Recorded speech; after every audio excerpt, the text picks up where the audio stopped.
Je suis avec Christophe qui propose une plateforme de transport terrestre. Voilà, pour Hérode, donc on a développé un UGV, donc un drone terrestre qui est capable de franchir un fossé, de descendre et de remonter avec 80 kg de charge, des pentes de 30 degrés de dévers et donc avec 3 modes de pilotage, on va dire avec une télécommande simple pour les salons, pour l'amener dans votre véhicule, et ensuite avec une station sol où là il y a 2 solutions de pilotage, soit du remote control, donc vous le pilotez avec un joystick, vous pilotez et le porteur et l'outil, et ensuite il y a une mode automatique, donc vous définissez des données de mission sur une cartographie avec l'aide d'un GPS, un autopilote, et en fait il fait la mission que vous lui avez assignée.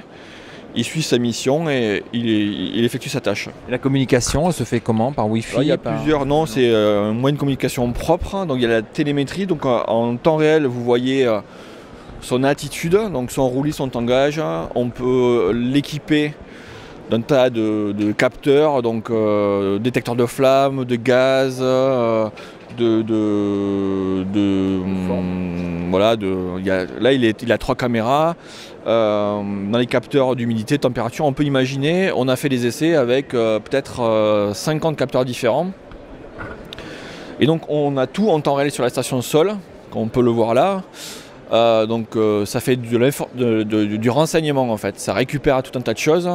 Dans des vignes par exemple, ça cartographie en temps réel l'état des vignes et ça fait du renseignement, et après derrière vous en faites ce que vous voulez, vous dépouillez les données. Voilà. Là c'est construit dans la région de Toulouse.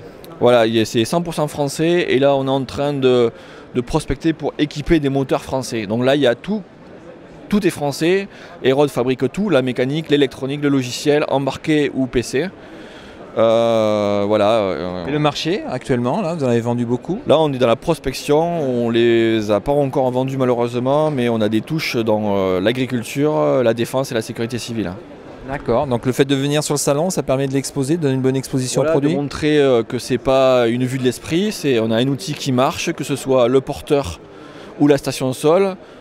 Le véhicule circule, porte de l'emport, fait sa tâche, et la station sol à distance jusqu'à 4 km pilote ou recueille l'information à distance. Donc là on montre que la faisabilité de la chose, que voilà, on a un produit qui marche, il ne faut pas s'arrêter à cette forme là. Aujourd'hui il fait quasiment 1 mètre carré, demain il peut faire un quart de mètre carré, et après demain il peut faire 10 mètres carrés comme on peut le voir sur nos collègues. Il ne faut pas s'arrêter à la forme, on montre la faisabilité de la chose, l'aboutissement d'une série de briques technologiques. Pour avoir un petit détail, le prix de la petite bête là? Alors on a un objectif, on va dire volume, à moins de 10 000 € pour coller au prix de la concurrence américaine et faire en sorte que nos collègues aux chercheurs et industriels n'aient pas à aller chercher du matériel à l'étranger, alors qu'on propose exactement la même chose à un prix identique et avec des caractéristiques bien autres et un maintien en condition opérationnelle nettement plus efficace que si jamais vous les avez acheté aux États-Unis. D'accord.